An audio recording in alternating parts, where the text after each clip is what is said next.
an underground heating system beneath a cabin floor, Prairie Creek stones channeling heat like ancient Roman baths, 40 degrees warmer than neighboring homes, half the firewood consumption.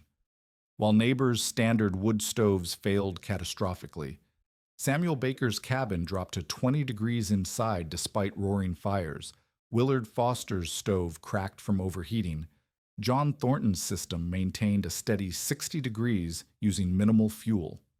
Montana Territory, 1885. Former New York farmer. His neighbors called it heating from rocks. Then winter, 1885, brought minus 30-degree temperatures for consecutive days. Standard stoves failed across the territory.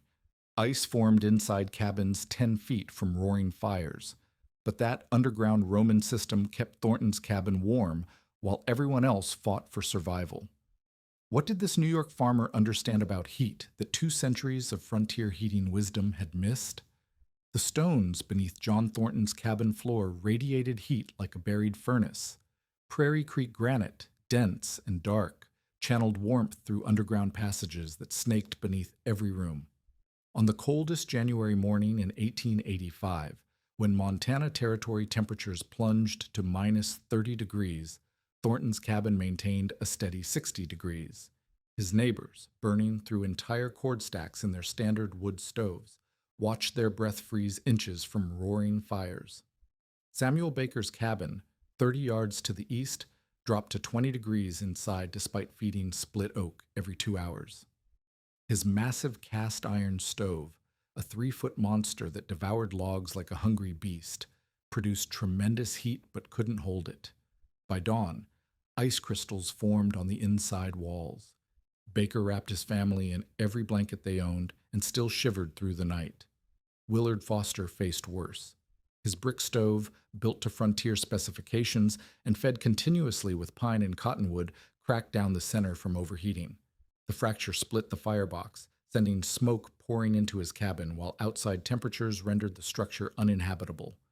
Foster loaded his family into a wagon and fled to town, abandoning his homestead until spring, but Thornton built one evening fire and slept until dawn. At midnight, the stones remained warm to the touch. At sunrise, warm again. His fuel consumption measured precisely half of his neighbor's usage, yet his cabin stayed 40 degrees warmer than the coldest homes in the valley. The impossible mathematics of efficient heating. Thornton's technique defied every principle of frontier wisdom. While experienced homesteaders relied on massive stoves and constant feeding, this former New York farmer had buried his heating system underground, creating invisible channels that captured and stored warmth like ancient Roman baths.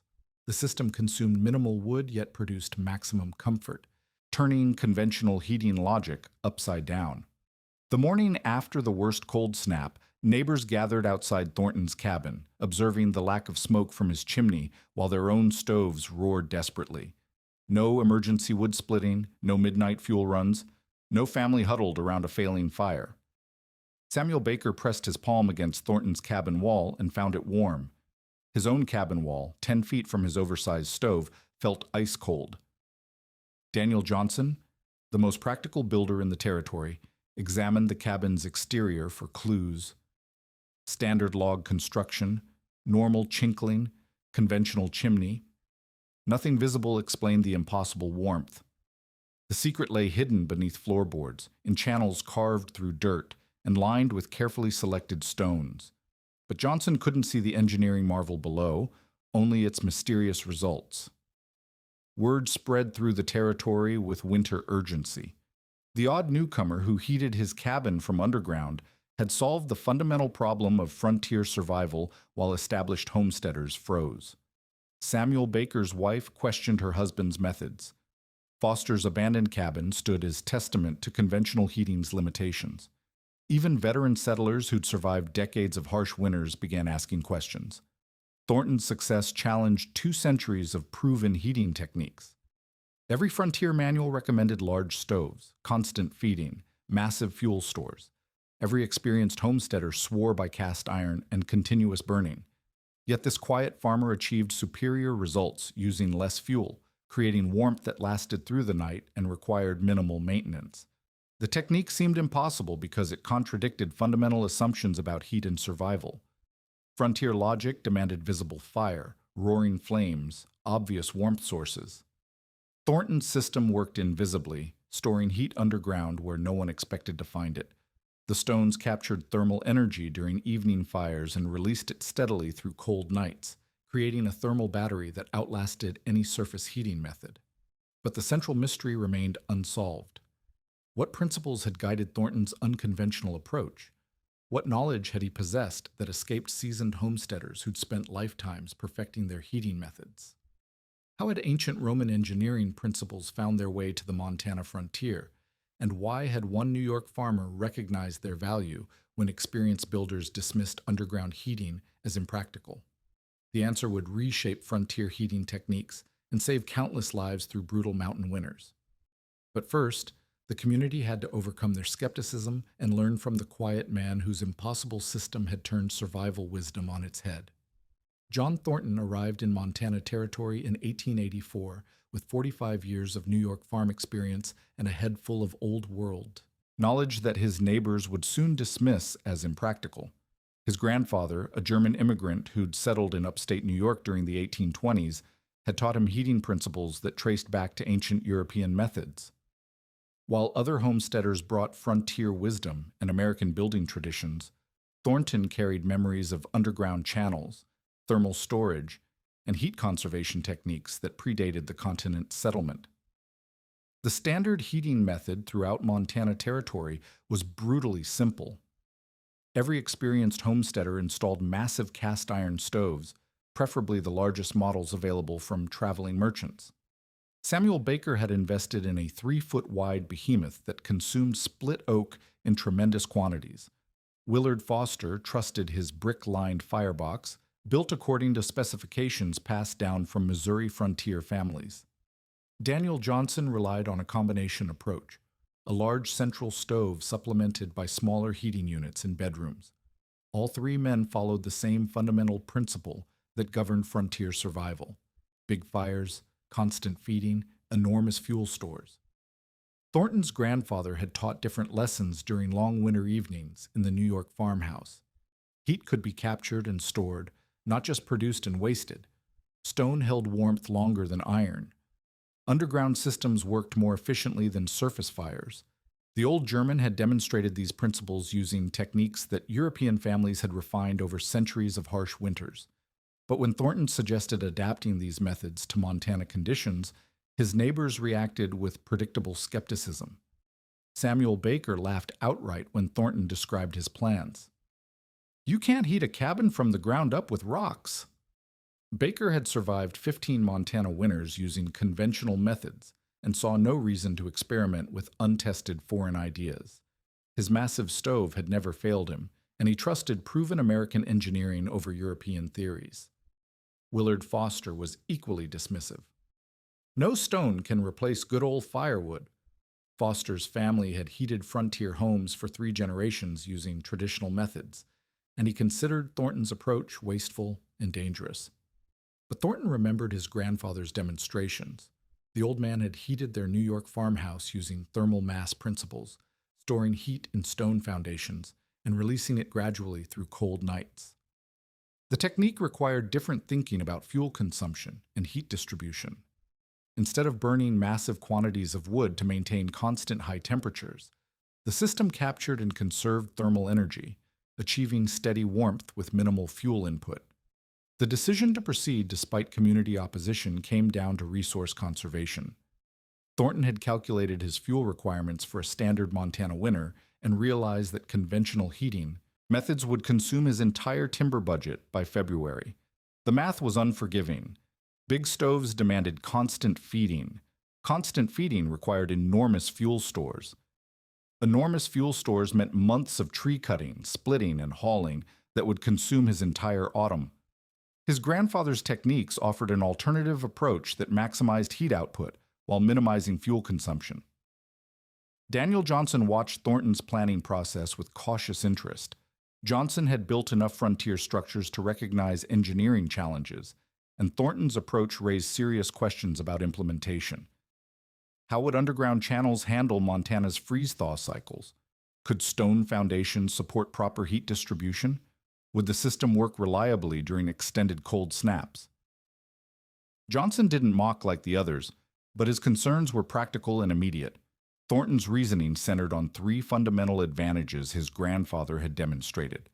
First, thermal mass stored heat longer than any surface heating method, creating warmth reserves that lasted through cold nights.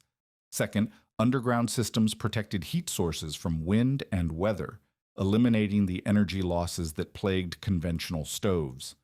Third, efficient heat capture reduced fuel requirements, allowing smaller wood stores to produce greater warmth over extended periods. The social pressure intensified as autumn approached, and neighbors completed their conventional preparations. Baker stockpiled massive cord stacks beside his oversized stove. Foster reinforced his brick system and gathered enormous fuel reserves. Johnson installed backup heating units and calculated his winter wood consumption. All three men followed time-tested frontier methods, while Thornton pursued his grandfather's unconventional approach, gambling his family's winter survival on European techniques that Montana Territory had never seen. Thornton began digging in late September 1884, carving channels beneath his cabin floor that would carry heat through the structure like underground arteries. The excavation required precision. Each channel measured 18 inches wide and 14 inches deep, following a serpentine path that touched every room. The pattern traced back to ancient Roman engineering, but Montana's clay soil presented challenges the Romans never faced. Hard-packed earth resisted his shovel, forcing him to use picks and mattocks to achieve the proper depth and grade. The channel network demanded exact measurements. Main arteries ran parallel to the cabin's length, connected by smaller passages that branched into each room. Total excavation covered 68 feet of underground tunnels, all sloped at precise angles to ensure proper heat flow. Thornton worked alone, removing wheelbarrow loads of dirt and clay, creating the hidden foundation for his heating system, while neighbors watched with obvious skepticism. Stone selection nearly destroyed the entire project. Thornton's first choice seemed logical: sandstone chunks from the nearest quarry, porous enough to absorb heat quickly and light enough to handle easily. He lined his channels with these readily available stones, creating what appeared to be a functional heat distribution system. The stones fit perfectly, the channels looked professional, and the construction progressed smoothly. But when Thornton lit his first test fire, disaster struck immediately. Smoke poured through the porous sandstone like water through a sieve. Instead of channeling heat efficiently, the stones allowed combustion gases to seep into his cabin, creating a choking, acrid atmosphere that made the structure uninhabitable. Worse, the heat transfer was minimal. The porous stone absorbed very little thermal energy and radiated almost nothing back into the living space. After 3 hours of testing, Thornton's cabin remained cold while filling with smoke that stung his eyes and burned his throat. The failure was complete and humiliating. Thornton sat outside his smoke-filled cabin, wondering if his neighbors had been right all along. Samuel Baker's massive stove suddenly seemed like proven wisdom compared to this smoking disaster. Willard Foster's traditional methods looked increasingly sensible. Even Daniel Johnson's cautious approach appeared more practical than Thornton's ambitious experiment. The European techniques that had worked in his grandfather's New York farmhouse seemed utterly unsuited to Montana conditions. But Thornton remembered his grandfather's lessons about stone density and heat retention. Dense stones held warmth longer, smooth surfaces conducted heat better, non-porous materials prevented gas seepage. The solution required different stones entirely, rocks that could absorb tremendous heat without allowing combustion gases to penetrate their surfaces. Prairie Creek provided the answer. Dense granite stones, worn smooth by decades of water flow, offered the thermal properties Thornton needed. These rocks were heavier and harder to transport, but their tight grain structure eliminated porosity problems. Thornton spent 2 weeks replacing every sandstone piece with carefully selected granite, hauling the dense stones from the creek bed and fitting them precisely into his channel system. The mortar mixture required equal experimentation. Pure clay cracked as it dried, leaving gaps that allowed heat and smoke to escape. Thornton tested different combinations until he discovered the right formula: 3 parts clay, 1 part coarse sand, chopped straw for binding strength. This mixture dried without cracking and sealed the granite stones into a continuous heat distribution system. Draft management solved the final piece of the puzzle. Thornton carved a small damper system at each channel entrance, allowing him to control airflow and prevent backdraft. The dampers were simple flaps of thin stone that could be adjusted to regulate the flow of heated air through his underground network. When properly calibrated, they created steady circulation that carried warmth throughout the cabin without allowing smoke to enter living areas. By late October, the corrected system was ready for testing. The dense granite stones held heat effectively.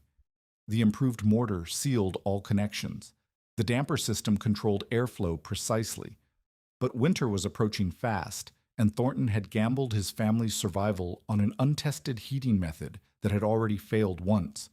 His neighbors had completed their conventional preparations while he struggled with experimental engineering that might prove inadequate when temperatures dropped below zero. While Thornton wrestled with granite stones and clay mortar throughout October, his neighbors pursued their own heating preparations with methodical precision. Samuel Baker invested in the largest cast iron stove available from traveling merchants, a 400-pound behemoth that required 6 men to install. The unit measured 42 inches wide by 36 inches deep, with a firebox capacity that could accommodate logs up to 24 inches long. Baker positioned this monster in the center of his cabin, calculating that its massive size would generate enough heat to warm his entire structure through convection alone. Baker's fuel preparation matched his stove's ambitions. He spent September cutting and splitting 12 full cords of seasoned oak, estimating that his oversized heating system would consume roughly 1 cord per month during peak winter conditions. His woodpile, stacked methodically beside his cabin, represented hundreds of hours of labor and enough fuel to power conventional heating through the harshest Montana winter. The mathematics seemed foolproof. Bigger stove, more fuel, guaranteed survival. Willard Foster took a different approach, trusting masonry techniques passed down through 3 generations of frontier families. Foster constructed a brick-lined firebox system that measured 30 inches square, surrounded by a thermal mass of local clay bricks. His design emphasized heat retention over raw output, using thick brick walls to absorb and radiate warmth gradually. Foster spent weeks mixing clay and sand, forming bricks by hand, and building a heating system that weighed nearly 800 pounds when completed. Foster's fuel strategy focused on density rather than quantity. He gathered hardwood exclusively, splitting oak and maple into uniform pieces that would burn hot and long in his brick-lined firebox. His woodpile contained only 6 cords, but each log was carefully selected for maximum heat output. Foster believed that efficient combustion in his masonry system would outperform Baker's brute force approach while consuming less fuel. Daniel Johnson hedged his bets with redundant heating systems. Johnson installed a medium-sized cast iron stove as his primary heat source, then added smaller heating units in both bedrooms as backup systems.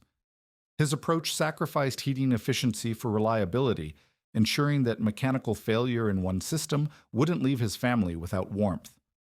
Johnson's total heating capacity exceeded even Baker's massive stove, distributed across 3 separate units that could operate independently. Johnson's preparation included the most extensive fuel storage in the territory.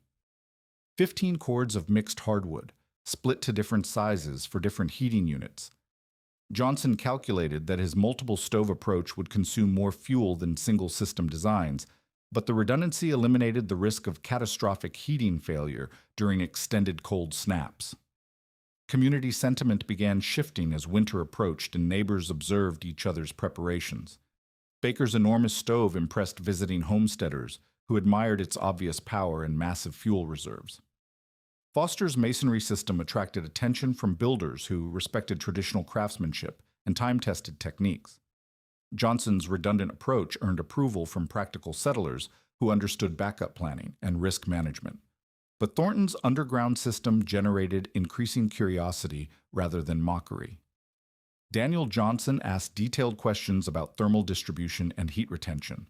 Local homesteaders examined Thornton's minimal fuel pile, wondering how such small wood stores could power any heating system through Montana winter. The visible evidence didn't match conventional wisdom about fuel requirements and heating capacity. Thornton's confidence in thermal storage principles remained steady despite community skepticism. The granite stones were properly installed, the mortar had cured correctly, and preliminary tests showed promising heat distribution through his channel network. But doubt crept in during late October when early frost demonstrated the heating demands that full winter would bring. His fuel stores looked inadequate compared to his neighbors' massive wood piles. The contrast became stark as November arrived with the first serious cold snap. Baker's massive stove roared to life, consuming split oak at tremendous rates while generating impressive heat output. Foster's brick system worked efficiently, radiating steady warmth while using modest fuel quantities. Johnson's multiple unit approach provided reliable temperature control across his entire cabin. All three conventional systems performed exactly as expected, validating traditional frontier heating wisdom. Thornton's system remained untested under genuine winter conditions. The underground channels were complete, the granite stones properly positioned, the dampers correctly calibrated. But theory and practice were different challenges, and Montana winter showed no mercy to failed experiments. His neighbors had chosen proven methods with predictable results. Thornton had gambled everything on ancient principles that might not survive frontier reality. January 15th, 1885, brought the crisis that would test every heating system in Montana territory. Temperatures plunged to minus 30 degrees Fahrenheit and stayed there for 18 consecutive days, accompanied by northwest winds that drove the effective temperature below minus 50 degrees. The cold snap arrived without warning, transforming the territory into a frozen wasteland where survival depended entirely on heating efficiency and fuel reserves. Samuel Baker's massive stove began failing on the second day. Despite consuming split oak at tremendous rates, his cabin temperature dropped steadily as the extreme cold overwhelmed his heating system's capacity. Baker fed logs continuously, stoking his oversized firebox every 2 hours throughout the night, but indoor temperatures continued falling. By the fourth day, his cabin registered 20 degrees inside, while his stove glowed cherry red from overheating. Ice crystals formed on interior walls just 10 feet from his roaring fire, proving that raw heat output couldn't overcome the fundamental inefficiencies of surface heating during extreme conditions. Willard Foster's brick system lasted longer, but failed more catastrophically. His masonry firebox, designed for steady heat retention, couldn't handle the demands of continuous high-temperature operation. On the seventh day, thermal expansion cracked his brick lining down the center, creating a gap that allowed heat to escape while filling his cabin with smoke. Foster attempted repairs using clay mud, but the damaged system never regained proper function. With his heating system compromised and fuel supplies dwindling, Foster loaded his family into a wagon and abandoned his homestead for the relative safety of town. Daniel Johnson faced the most dangerous failure when his primary chimney collapsed on the 10th day. Months of intensive burning had created massive creosote buildup that ignited during a particularly hot fire, sending flames shooting up his flue system. The thermal shock cracked his chimney foundation, bringing down the entire structure in a cascade of stones and mortar. Johnson's backup heating units couldn't compensate for the loss of his primary system, and escaping gases from the damaged chimney made his cabin uninhabitable. Throughout this devastating cold snap, Thornton's underground system performed flawlessly. His cabin maintained steady interior temperatures of 60 degrees using minimal fuel input. Each evening, Thornton built one moderate fire that heated his granite stones through their underground channels. The stored thermal energy radiated warmth throughout the night and well into the following day, creating consistent comfort without the dangerous overheating that destroyed his neighbors' systems. The fuel consumption comparison revealed the underground system's true efficiency. Thornton used exactly 2 cords of wood during the 18-day crisis, while his neighbors, who survived the cold snap, consumed between 6 and 8 cords, attempting to maintain basic heating. Baker's oversized stove alone burned through 4.5 cords before he gave up trying to heat his frozen cabin. The mathematics were undeniable. Thornton's system achieved superior heating results using 60% less fuel than conventional methods.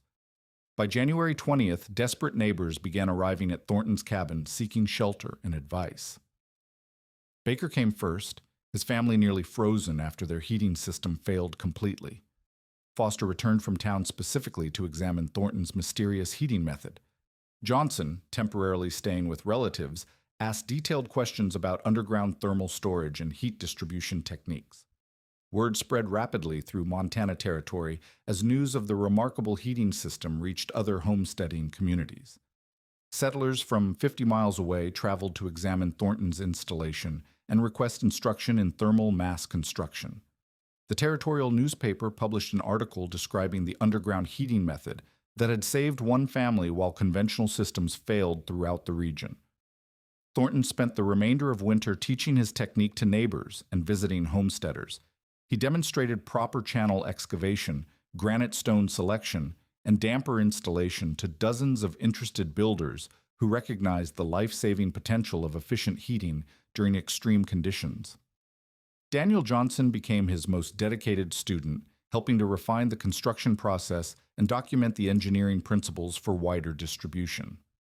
The technique spread across Montana Territory during the following construction season as homesteaders incorporated underground heating systems into new cabins and retrofitted existing structures. Thornton's ancient Roman principles, adapted for frontier conditions, became standard practice among settlers who understood that survival depended on heating efficiency rather than brute force fuel consumption.